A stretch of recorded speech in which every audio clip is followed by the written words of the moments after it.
there's really nothing that compares to really growing up. And now I feel like a woman. Like I didn't even feel like that when I was 40. I'm like, I still feel like a kid. I want to be this woman. I want to be this woman. Now I feel like a woman, and it's like, and it's sexy. So you're turning 50, new decade. And I told you this morning that when I was in meditation, I thought about, I always think of Chelsea and I as the same age, and I'm actually 20 years, I'm 20 years older than Chelsea. And so yet she's my girlfriend, and I think of her as like me, so like I have to constantly, my kids go, "You're not the same age as Chelsea." I go, "Yes, I am." They're like, "No, you're not." And so like I was thinking of that this morning, and I was thinking of, being 50, and I was thinking of, that is the beginning of a whole new decade, and you're able to look. Wait, I'm sorry to interrupt you, but I want to know what you were doing when you were 50. What was how Well, old were the kids? I was First Lady of California Okay. when I was 50. My kids were different ages. Obviously, this was 20 years ago. So just minus, everything. Christopher and Patrick were, and Chelsea knows all my kids really well. So they were all at home, and I was married. I was First Lady. I was feeling, like my life was completely different than it is today. And I had no idea of what was to come in my life, none. And I was dancing, laughing. I don't want to scare you, but I was feeling, great. I felt great about turning 50. I felt excited, but I have to say, I felt great about turning 60 too. And Yeah. so in my 50s, the S hit like a lot went down in Right. my 50s, but I felt strong becoming 50. I felt stronger becoming 60, and now I feel the strongest I've ever been. Oh, So, wow. I feel, like I don't feel my age now, but I feel like a woman, and I did not think of myself that I would be this person, because 'cause I'm gonna be turning 70 while you're turning 50, right? I mean, several months later, but and so I thought about you turning 50 and being this woman that you describe at the end of the book, and there's so much, you have at the end that you said, "Woman, I'm reminded that you are a force." And then you go on to talk about the gifts that you've given to other people. And I'm just so proud of you. It makes me kind of almost cry. I'm so proud that you are at this decade feeling so grounded. And I think that's such a powerful message to women who are get met with all these messages. 50 is old, 50 is done, you can't change it up. Who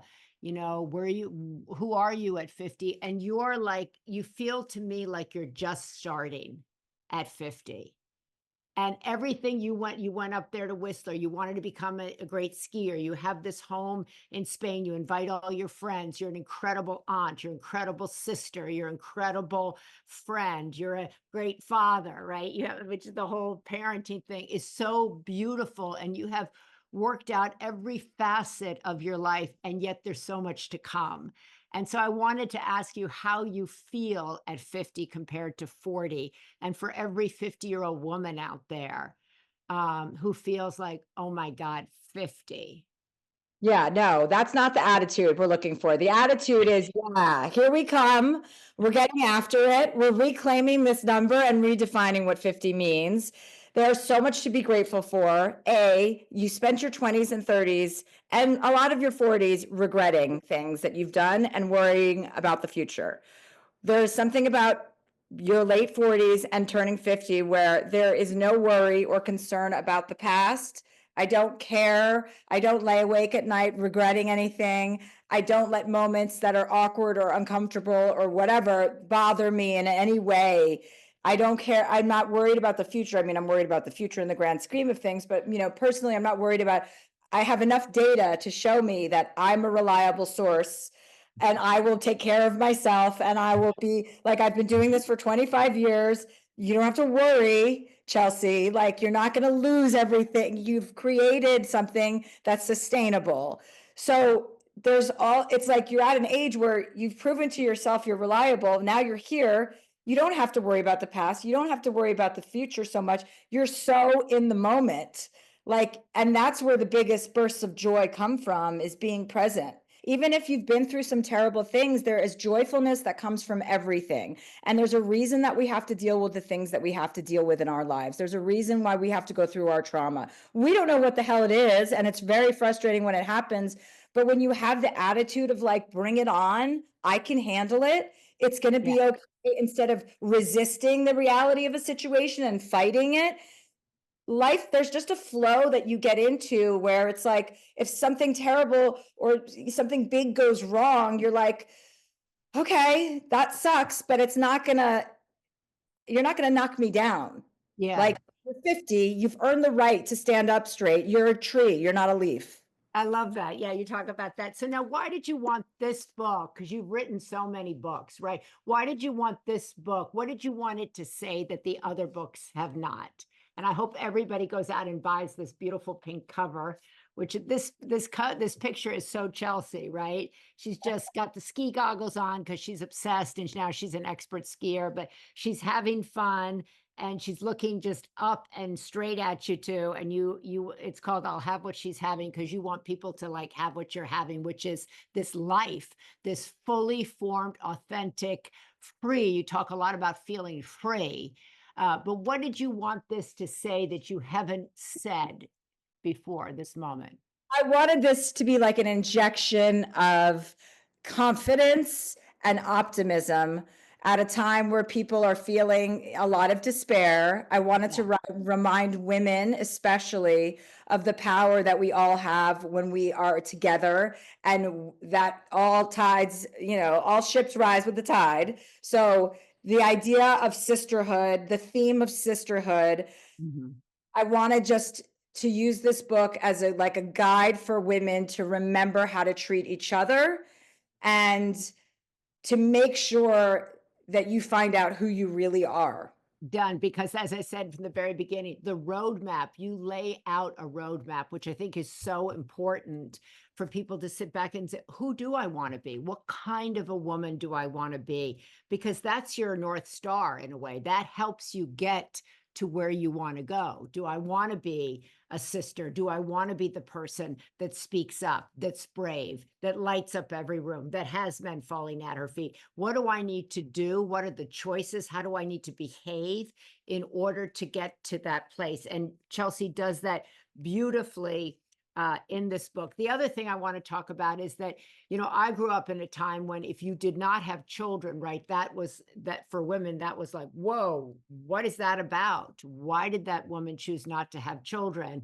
And you have been very vocal about not wanting children, not having children, not thinking you were cut out. And yet a huge part of this book, you detail your road to becoming a de facto parent, and which is so beautiful in here. And that you're laughing, you said, at a way that people think you can't parent, or that you don't know what parenting is, or you don't know what it's like to have children.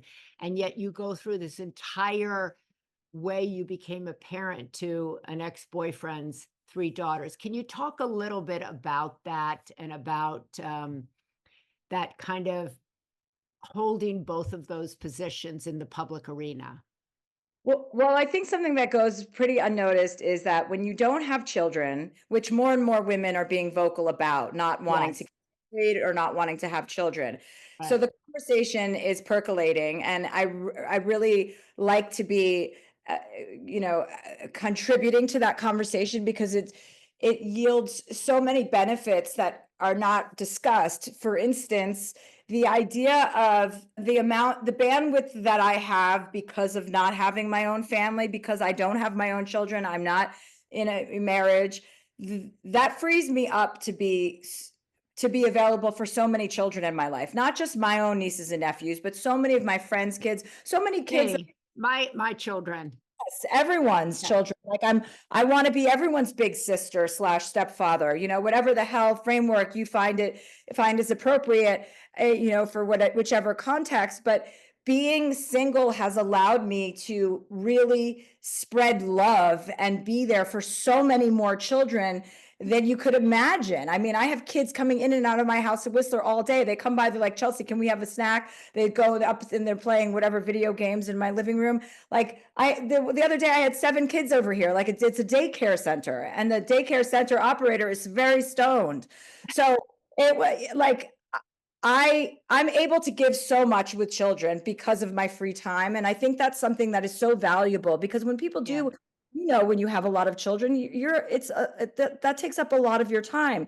So that's one thing that people don't really recognize, and I've been able to put strangers, children through college that I'll never meet. I've been able to help so many more people because I don't have my own family. So I just wanted to remind people that's just one of the aspects that's great about it. And another thing to mention about being child free is you're able to really, I mean, you're a huge philanthropist. You've done so many wonderful things with your free time, but that most people aren't like that.